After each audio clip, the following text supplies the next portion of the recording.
इस वक्त की बड़ी खबर आपको जयपुर से बता रहे हैं, जहां पर सीएम भजनलाल शर्मा ने बेहद बड़ा फैसला लिया है। जैसलमेर से जुड़ा हुआ ये बड़ा फैसला राजकीय भूमि ओरन भूमि के रूप में दर्ज कर दी गई है। 17,500 बीघा से अधिक राजकीय भूमि ओरन भूमि के रूप में दर्ज की गई है। और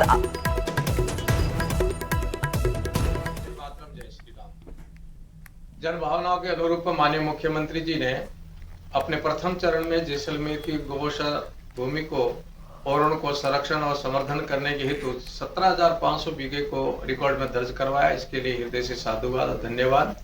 और अनवरत आपके प्रयास जारी हैं गौ माता के लिए और गोचर और उनके संरक्षण के लिए।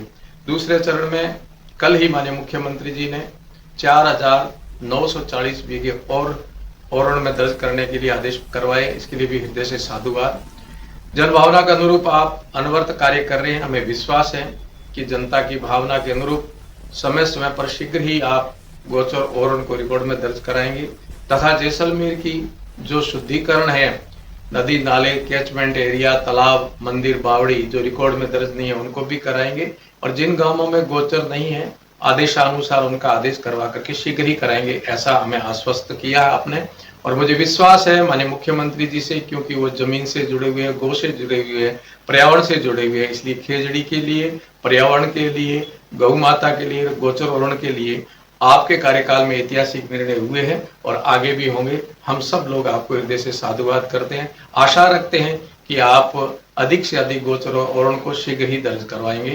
पुनः आप सबको हमारे मुख्यमंत्री जी को धन्यवाद और जनता को आश्वस्त करते हैं कि इस कार्यकाल के अंदर हमारे मुख्यमंत्री जी बिल्कुल ही बहुत ही ज्यादा ऐतिहासिक काम करेंगे। बहुत बहुत धन्यवाद, बहुत बहुत शुभकामनाएं।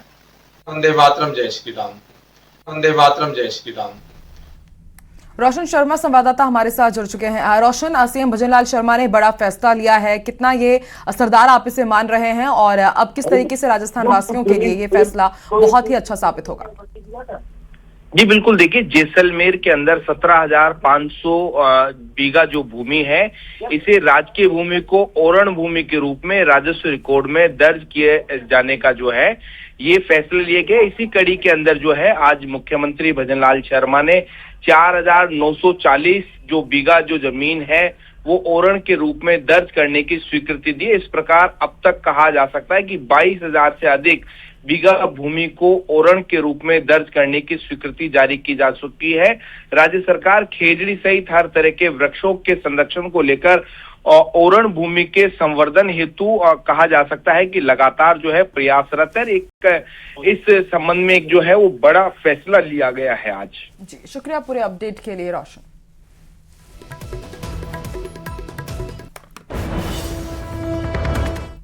राजस्थान में महिला क्रिकेट को बढ़ावा देने के लिए प्रतिष्ठित सुंदरकांति जोशी अवार्ड समारोह का आयोजन किया गया। इस कार्यक्रम में सीनियर वर्ग में ऑलराउंडर डिंपल कबर, जूनियर में तनिष्का शर्मा और सब जूनियर वर्ग में रोशेल यादव को उनके शानदार प्रदर्शन के लिए सम्मानित किया गया। पूर्व क्रिकेटर आशा श्रीवास्तव को लाइफ टाइम अचीवमेंट अवार्ड से नवाजा गया और विजेताओं को नगद पुरस्कार के साथ ही क्रिकेट किट भी दी गई। राधा निवास क्रिकेट क्लब ने इस आयोजन में मुख्य अतिथि संदीप भटनागर सहित कई खेल हस्तियों ने महिला खिलाड़ियों का उत्साहवर्धन भी किया।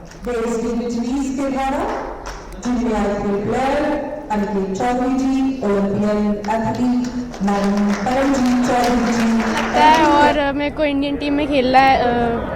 प्राउड पेरेंट्स है मेरे और सब बढ़िया है। इस साल अच्छा रहा परफॉर्मेंस और सब ने इतना सपोर्ट किया। इन अवार्ड से बहुत मोटिवेशन मिलता है और ऐसे अवार्ड मिलते रहेंगे, उससे हमें और मोटिवेशन मिलता है करने को।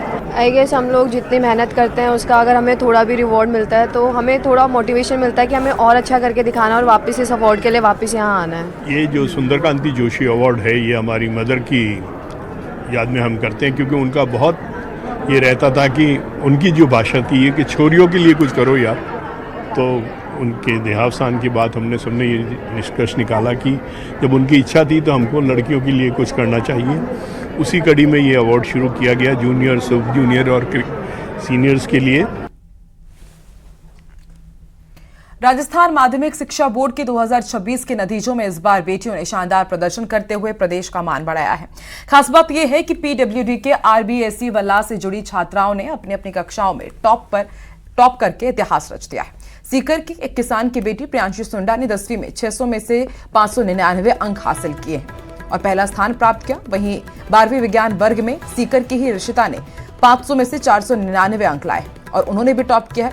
फिजिक्स वाला के संस्थापक अलक पांडे ने भी सभी सफल छात्र छात्राओं को बधाई देते हुए उनके उज्जवल भविष्य की कामना की।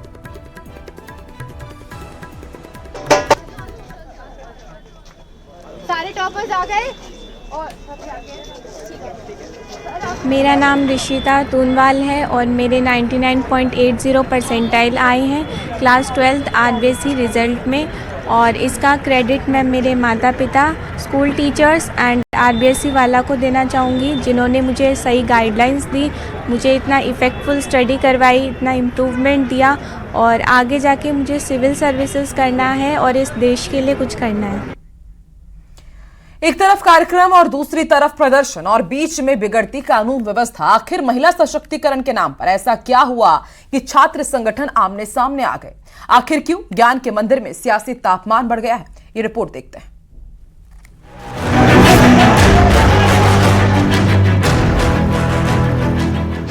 विचारधारा की लड़ाई, सियासत गरमाई, कैंपस में टकराव, जमकर हंगामा, एनएसयूआई कार्यकर्ताओं की पुलिस से झड़प।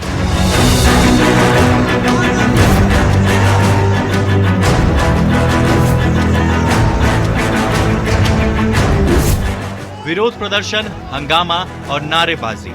राजस्थान विश्वविद्यालय में महिला सशक्तिकरण कार्यक्रम से पहले जमकर हंगामा हुआ। एनएसयूआई कार्यकर्ताओं ने मुख्य गेट पर विरोध प्रदर्शन किया। पुलिस ने पहले से ही बैरिकेडिंग कर रास्ता रोका था, लेकिन प्रदर्शनकारी बैरिकेड्स पर चढ़ गए और अंदर जाने की कोशिश करने लगे। देखते ही देखते हालात बिगड़ गए। एनएसयूआई कार्यकर्ताओं और पुलिस के बीच धक्का मुक्की शुरू हो गई, जिसके बाद पुलिस ने प्रदर्शनकारियों को जबरन हटाया। कई कार्यकर्ताओं को पुलिस घसीटते हुए गाड़ियों में डालकर ले गई। पूरे घटनाक्रम के दौरान कैंपस में अफरा तफरी का माहौल रहा। दरअसल मरुधरा नारी संगठन के बैनर तले मानवी की पीठ सभागार में एक विचार गोष्ठी आयोजित की जा रही थी। एनएसयूआई ने इसे एक खास विचारधारा से जुड़ा कार्यक्रम बताते हुए विरोध किया और इसे रद्द करने की मांग की। साथ ही कार्यक्रम होने पर प्रदर्शन की चेतावनी भी दी थी।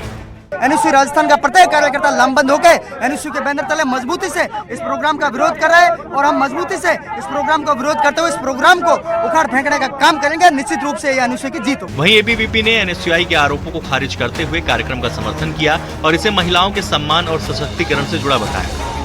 ये महिलाओं का कार्यक्रम है। आज महिला एनएसयूआई की महिला विरोधी मानसिकता को उजागर कर रही है। जिस तरीके से महिलाओं को कार्यक्रम का विरोध इतिहास में पहली बार एनएसयूआई द्वारा किया जा रहा है। एक महिलाओं के कार्यक्रम का इस तरीके का विरोध, इससे एनएसयूआई का काला चेहरा सामने आ रहा है कि किस तरीके से महिलाओं के कार्यक्रम का विरोध एनएसयूआई द्वारा कर रही है। ये इनकी महिला विरोधी मानसिकता को प्रदर्शित करता है और महिलाओं के विरोध में एनएसयूआई का ये प्रदर्शन इनकी जो ओछी मानसिकता है उसको साबित कर रहा है। जिस तरीके से महिलाओं के कार्यक्रम का विरोध करके आज एनएसयूआई अपना चेहरा चमकाने की कोशिश कर रही है, ये पूर्णतः निराधार है।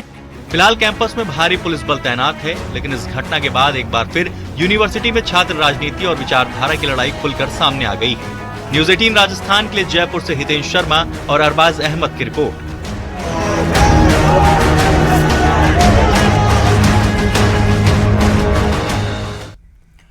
अजमेर के कुंदन नगर रोड पर मुख्य मार्ग की सड़क को दक्षिण और उत्तर विधानसभा क्षेत्र में बांट दिया गया है, जिसके चलते अधिकारियों ने लापरवाही करते हुए आधी सड़क को तो बना दिया है, लेकिन आधी सड़क को यूं ही छोड़ दिया, जिसके चलते ये अब सड़क चर्चा का विषय बनी हुई है। आधी सड़क अजमेर उत्तर विधानसभा क्षेत्र में आती है, जो विधानसभा अध्यक्ष वासुदेव देवनानी का क्षेत्र है। उनकी सिफारिश पर यहां की सड़क तो चमचमाती हुई बन गई, लेकिन उन्हीं की पार्टी की विधायक अनीता बघेल के क्षेत्र अजमेर दक्षिण में आने वाली सड़क पर गड्ढे, धूल और टूट फूट जनता की किस्मत बनी हुई है।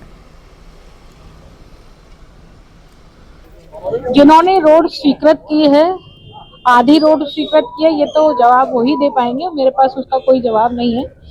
हाँ, मैं इतना कह सकती हूँ कि जब भी मैंने अजमेर उत्तर और दक्षिण से लगती हुई सड़क स्वीकृत करी तो मैंने पूरी ही सड़क स्वीकृत की थी, चाहे पार ब्रह्म मंदिर से लेकर के रावण की बगीचे की सड़क हो, चाहे वैदिक यंत्रालय से लेकर के चांद बावड़ी मंदिर तक की सड़क हो, और चाहे केसरगंज हो। केसरगंज का गोल पूरा चक्कर है, ये आधा उत्तर में आता है और आधा दक्षिण में आता है, लेकिन हमने जब इसको स्वीकृत किया तो पूरा ही स्वीकृत किया, आधा आधा नहीं किया था। तो हमने तो पूरा स्वीकृत, हम तो जब भी स्वीकृत करते हैं तो पूरा स्वीकृत करते हैं। अब जिन्होंने भी ये स्वीकृति दी आधे की, पहली बात तो अधिकारियों की गलती है। जोधपुर की प्रसिद्ध मंडोर मंडी में उस वक्त हड़कंप मच गया जब खाद्य विभाग की सेंट्रल टीम ने एक साथ कई ठिकानों पर धावा बोल दिया और इस बड़ी कार्रवाई में करीब 15,000 किलो संदिग्ध घी और खाद्य सामग्री को सीज किया गया है। देखिए रिपोर्ट। आपकी रसोई में नकली घी, ब्रांडेड रैपर में मीठा जहर, शुद्ध के लिए युद्ध। जोधपुर की मंडोर मंडी में मिलावटखोरों पर बड़ा प्रहार हुआ है। खाद्य विभाग की टीम ने एक सीक्रेट ऑपरेशन में 14,800 किलो संदिग्ध घी और खाद्य सामग्री को जब्त कर लिया है। रिद्धि सिद्धि ट्रेडर्स और स्पार्क इंटरनेशनल जैसी फर्मों पर हुई इस छापेमारी में मंडी में हड़कंप मच गया है। जोधपुर के बाजारों में बिक रहा ये ब्रांडेड घी कहीं आपकी सेहत तो नहीं बिगाड़ रहा। खाद्य विभाग ने छापेमारी में बड़ी मात्रा में नामी ब्रांड के पैकेट और टीन बरामद किए हैं, जिनकी गुणवत्ता पर गंभीर सवाल उठ खड़े हुए हैं। दरअसल मंडोर मंडी में नकली घी के कारोबार की शिकायतें लगातार बढ़ रही थी। आखिरकार गुप्त सूचना पर खाद्य सुरक्षा आयुक्तालय की टीम ने